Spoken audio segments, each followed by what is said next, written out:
À quoi sert finalement de philosopher? Qu'en avez-vous retenu vous personnellement? En tout cas, le programme de philosophie, lui, est très précis. C'est pourquoi nous devons aborder les notions essentielles à la philo et également s'entraîner en faisant toutes sortes d'exercices, ce qui aide à l'approfondissement des connaissances. Les notions sont très importantes également car elles posent chacune plusieurs problèmes et peuvent amener aussi à un exposé de problèmes, des textes, etc. Les problèmes posés par le programme de philosophie sont des problèmes soulevés par les notions elles-mêmes et peuvent être abordés au travers de diverses questions. Ainsi, ces problèmes nous rendent visible le cheminement d'une interrogation et permettent de définir certains termes clés, mais aussi nous permettent de nous préparer à la lecture de certains auteurs. Car la philo, c'est aussi la découverte de textes qui sont proposés en complément de la présentation des problèmes et comme exercice d'apprentissage de la philosophie. La philosophie vous permet donc plusieurs types d'exercices tels que l'entraînement à la dissertation en répondant à certaines questions, mais aussi la distinction de termes et de notions en s'entraînant à partir de mots de sens voisin à donner à chaque terme une signification claire et distincte. Également la comparaison de textes pour vous familiariser avec le débat philosophique en repérant les points sur lesquels ces textes s'accordent et le point qui les fait diverger.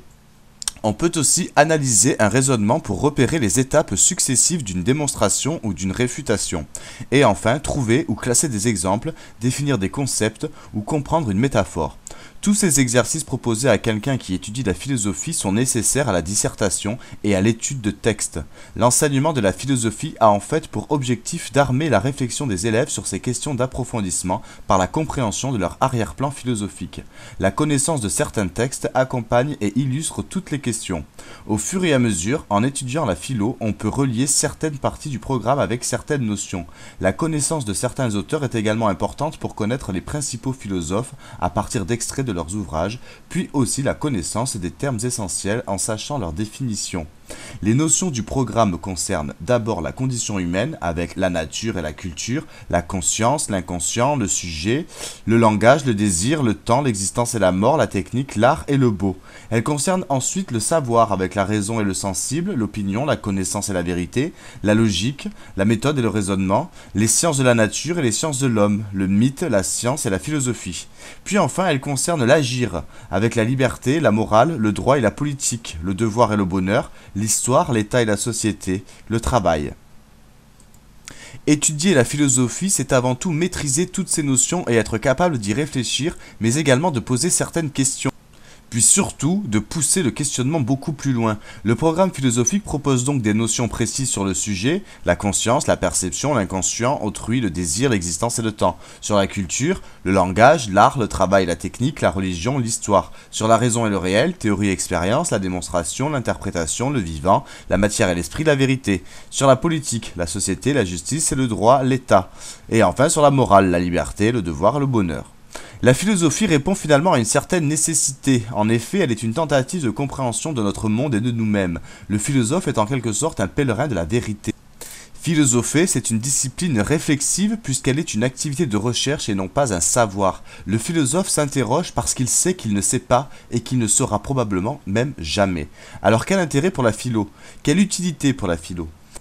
L'intérêt principal de la philosophie est le fait qu'elle permet d'accéder à une conscience du réel et des choses. Cette conscience nous permet de maîtriser notre réalité humaine d'un point de vue général. La philosophie, c'est vraiment l'amour de la sagesse, car elle nous permet de trouver des réponses à des questions très profondes telles que « Qui suis-je vraiment ?» Pour la plupart, la philosophie ne fait partie qu'un des objectifs à atteindre pour le bac. Pour cela, il faut surtout ne négliger aucune partie du programme car toutes les leçons apprises en cours ou même celles que nous vous proposons ici forment un tout homogène. En ce qui concerne vos révisions de dernière minute, le programme que nous vous proposons à travers nos émissions est entièrement adapté aux révisions rapides avant un examen. Vous pourrez aussi disserter sur tous les sujets possibles.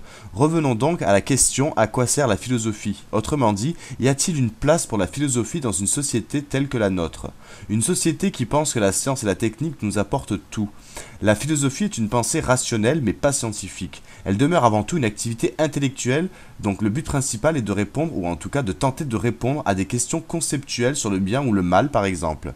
Elle est toujours dans une recherche précise, celle de la vérité. La philo a-t-elle alors sa place dans une société où la science et la technique sont considérées comme des synonymes de savoir? Alors, Certains diront qu'elle ne sert pas à grand chose puisqu'elle pose des questions, des problèmes sans donner de réponse. Mais il y a une complexité dans cette philosophie puisqu'elle est quand même la nécessité pour un sujet pensant de réfléchir par lui-même et à lui-même, ce qui n'est pas le cas de la science ou de la technique. La philosophie, c'est une manière particulière de poser des questions. Donc si pour certains la philosophie doit être remise en cause car elle ne sert pas à grand chose, c'est avant tout parce qu'au lieu de donner des réponses universelles, telles que le fait la science par exemple, elle pousse le plus loin possible un éternel questionnement. Mais quels arguments, alors, pouvons-nous mettre en avant pour contredire quelqu'un qui nous dirait que la philosophie ne sert strictement à rien? Justement, c'est là que vient le paradoxe de la philosophie qui, tout en ne servant à rien pour certains, se retourne quand même contre eux, et c'est là qu'ils doivent faire face à toute son utilité sans même se rendre compte que la philosophie les a pourtant convaincus de son potentiel. En effet, la philosophie est une technique efficace dans le dialogue, elle peut vous permettre de déstabiliser un interlocuteur puisqu'elle vous a appris à construire un discours cohérent, mais également à récupérer tous les défauts du discours adverse pour se retourner contre lui. La philosophie, c'est aussi ça, l'ambition soucieuse de convaincre. Finalement, la philosophie ne peut pas être inutile et il serait complètement stupide d'affirmer qu'elle ne sert à rien puisqu'elle permet un entraînement continu à l'argumentation logique. Elle sert donc à contrer l'adversaire dans l'argumentation, à déstabiliser et aussi à convaincre. Mais elle sert également à nous-mêmes en nous apprenant à structurer nos discours de manière à les rendre plus clairs et plus convaincants. En fait, la philo permet d'exiger de notre propre discours une précision sémantique. Un interlocuteur persuadé que la philo ne sert à rien, je devrais donc être capable de le persuader du contraire. Elle est un perpétuel exercice d'argumentation, un outil de persuasion et elle nous apprend à maîtriser un débat à notre avantage. Finalement, la philosophie n'enseigne-t-elle pas la séduction par le langage ?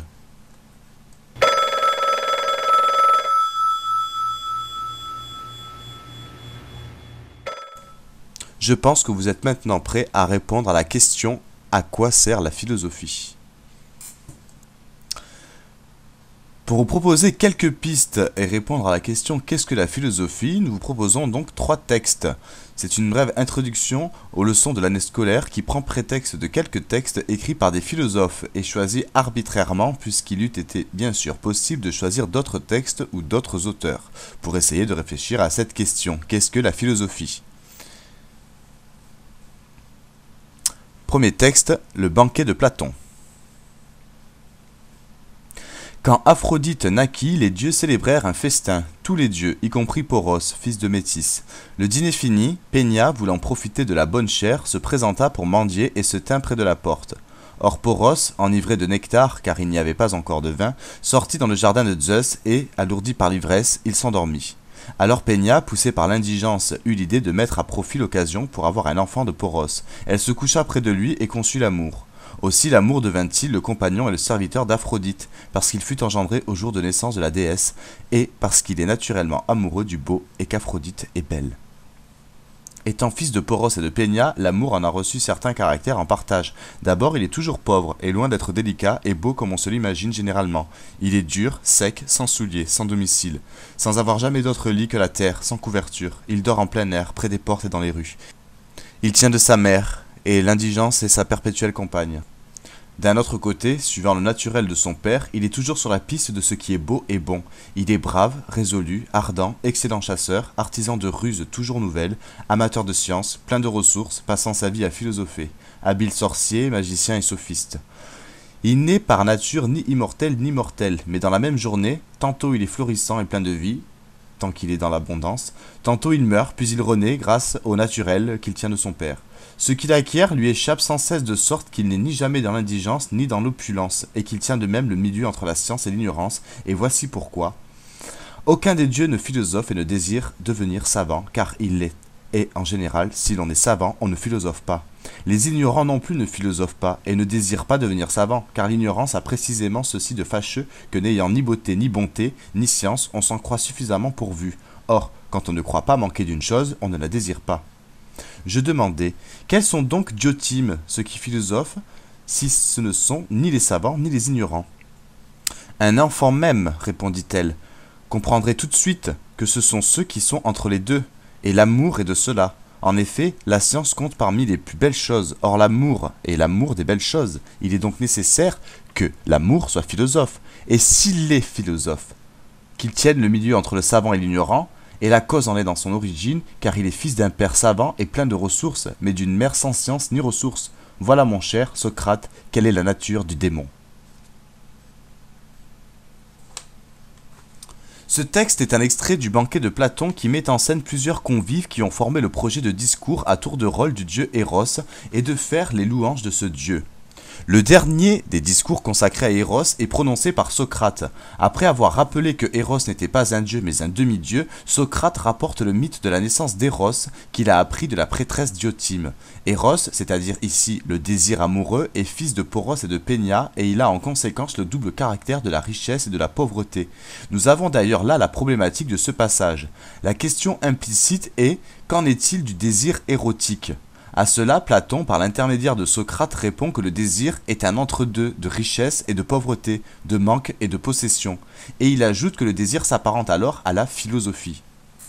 Retenons tout d'abord cette définition du désir. Qu'est-ce que le désir?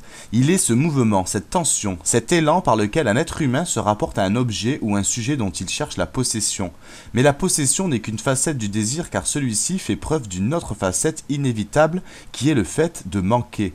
Au cœur du désir se loge le manque à être. C'est parce qu'il y a un manque à être qu'il y a désir. Le désir est un entre-deux de possible et d'impossible. Retenons ensuite cette définition que nous propose Socrate de la philosophie.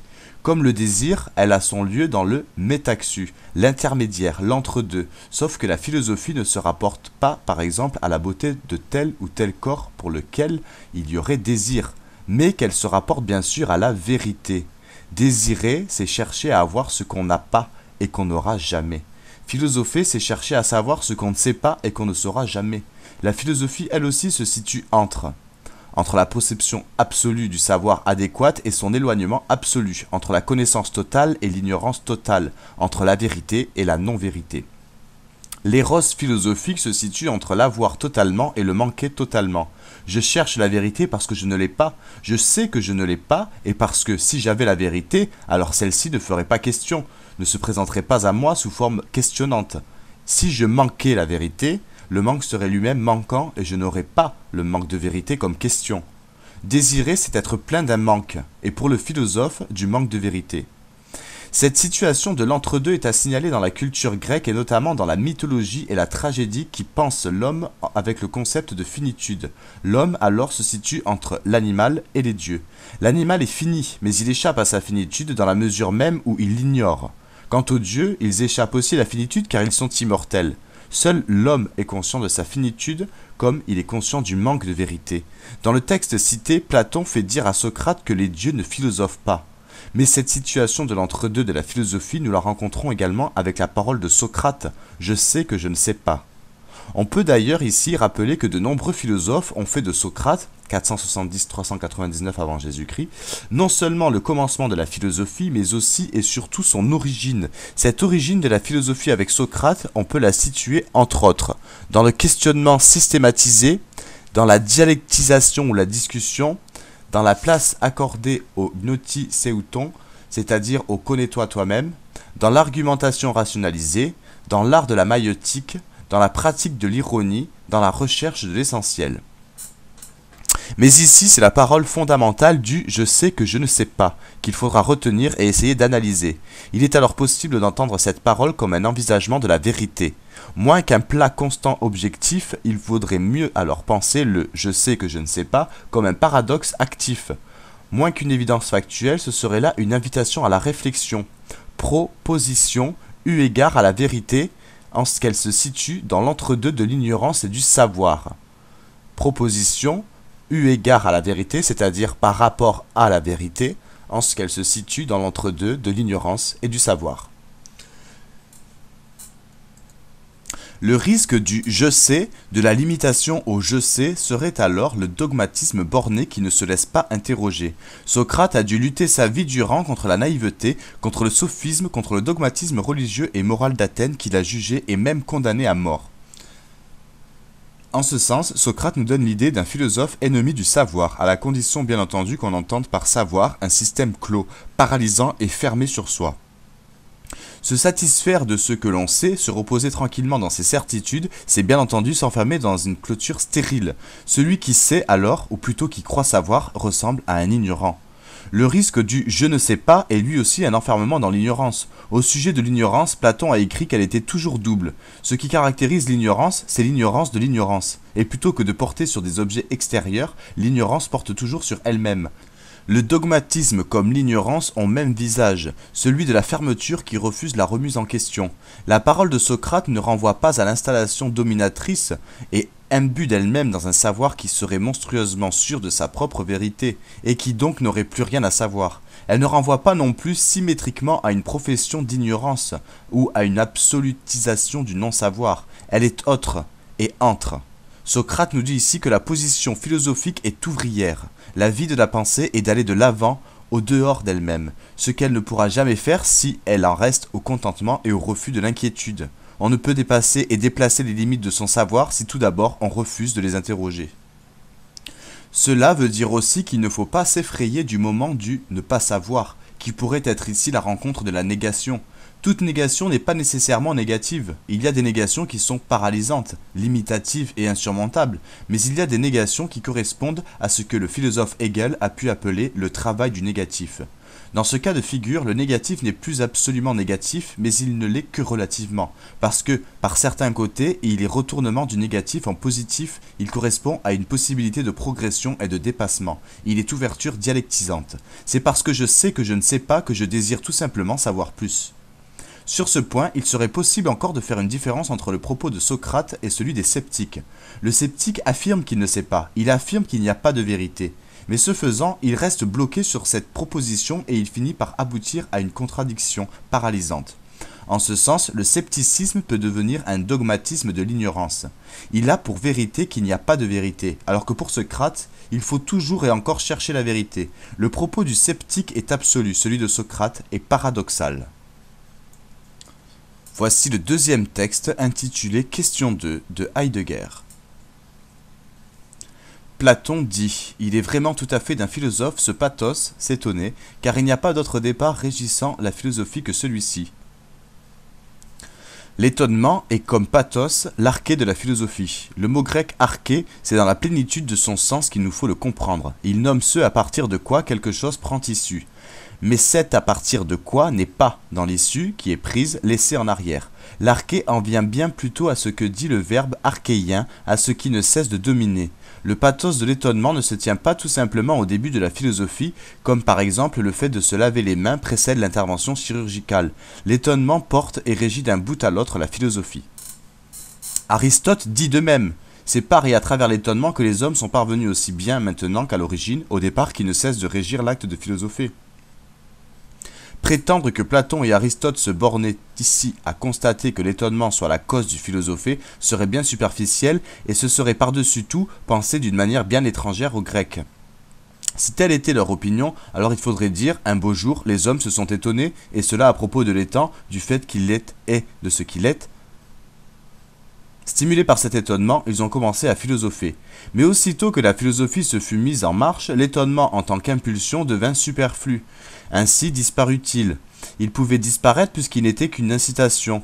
Mais l'étonnement est arché, il régit d'un bout à l'autre chaque pas de la philosophie. L'étonnement est pathos. Nous traduisons d'ordinaire pathos par passion, bouillonnement affectif. Mais pathos est souffrir, patienter, supporter, endurer, se laisser porter par, céder à l'appel d'eux. C'est seulement si nous comprenons le pathos comme disposition que nous pouvons aussi caractériser d'une manière plus précise le thomasaïen, l'étonnement. Dans l'étonnement, nous sommes en arrêt. C'est comme si nous faisions recul devant l'étant, devant le fait qu'il est et qu'il est ainsi et qu'il n'est pas autrement. Ainsi, l'étonnement est cette disposition dans laquelle et pour laquelle s'ouvre l'être de l'étant. L'étonnement est la disposition à l'intérieur de laquelle, pour les philosophes grecs, la correspondance à l'être de l'étant se trouve accordée. Le court texte What is das die Philosophie, paru dans l'ouvrage intitulé Question 2, est la transcription d'une conférence prononcée à Cerisila, salle en 1955 par Martin Heidegger. Le titre donne aussi bien le thème général du texte que la question implicite de notre extrait. À cette question, Martin Heidegger répond en reprenant et en approfondissant la thèse de philosophe antérieure, à savoir que la philosophie dans son principe comme dans son essence est étonnement. Heidegger cite explicitement Platon et Aristote qui, avant lui, ont dit que l'événementialité philosophique était liée au fait de s'étonner. Rappelons que la définition d'un événement, c'est ce qui advient. On pourrait citer d'autres auteurs qui ont également dit qu'on ne pouvait philosopher si au préalable on n'avait pas été étonné. Par exemple, Arthur Schopenhauer qui, dans Le monde comme volonté et représentation, développe la même idée et écrit explicitement « Excepté l'homme, aucun animal ne s'étonne de sa propre existence. C'est pour tous les hommes une chose si naturelle qu'ils ne la remarquent même pas. L'homme est un animal métaphysique. Sans doute quand sa conscience ne fait encore que s'éveiller, il se figure être intelligent, sans effort. Mais cela ne dure pas longtemps. Avec la première réflexion se produit déjà cet étonnement qui fut pour ainsi dire le père de la métaphysique. Si notre vie était infinie et sans douleur, il n'arriverait à personne de se demander pourquoi le monde existe et pourquoi il a précisément telle nature particulière. Mais toute chose se comprendrait d'elle-même. La philosophie naît de notre étonnement au sujet du monde et de notre propre existence qui s'impose à notre intellect comme un mystère dont la solution ne cesse dès lors de préoccuper l'humanité. S'étonner, c'est tout d'abord rompre le cours naturel, habituel et implicite des choses. C'est marquer une rupture ou, comme le dit le texte, un arrêt. L'étymologie du terme étonner insiste sur le fracas du tonnerre qui casse et fait disruption. Or l'étonnement philosophique est ici propre à la conscience humaine et on pourrait dire que les animaux qui sont seulement intranaturels ne s'étonnent pas, seuls les hommes s'étonnent. Pour désigner conceptuellement l'être humain, Martin Heidegger dans son texte n'utilise pas le terme der Mensch mais le terme usuel en allemand Dasein. On sait que ce terme est composé de da qui veut dire là et de sein qui veut dire être. L'étymologie alors insiste sur le fait que l'être humain est un être qui sait qu'il est là. Un être humain est un être qui est conscient qu'il est là, qu'il est au monde, qu'il y est. La présence au monde d'un être humain n'est pas la même que celle d'un objet inerte et dépourvu de conscience qui certes est là mais ne sait pas qu'il est là. Un objet est dans le monde, mais il est sans monde. Au contraire, l'homme est l'être relatif à, il est ouvert à, il se rapporte à. C'est même un a priori, ou comme le dit Heidegger, un existential de sa condition humaine que d'être dans cette ouverture à. Dans Sein und Zeit, Martin Heidegger écrit Das Dasein ist als verstehendes sein können, dem es in seinem Sein dieses selbst geht. Le Dasein est en tant que pouvoir être compréhensif, l'être pour qui, en son être, il y va de son être. L'homme est l'être étonné et étonnant, parce que précisément son être fait question. L'étonnement est tout simplement l'existence de l'existant, et le fait que l'être au monde ne va pas de soi. Ce n'est pas parce que nous avons conscience d'être là que pour autant nous savons pourquoi nous sommes là. Ce n'est pas parce que notre présence ouvre un monde que pour autant nous sommes à l'origine de cette ouverture d'un monde, et que nous maîtrisons ce qu'il en est de cette ouverture. Quand le monde qui est devant moi ne va pas de soi, quand je pose la question de l'être-monde du monde, alors dans cet étonnement je suis vraiment provoqué au philosopher. S'étonner, c'est concevoir le monde non comme allant de soi, mais comme questionnant.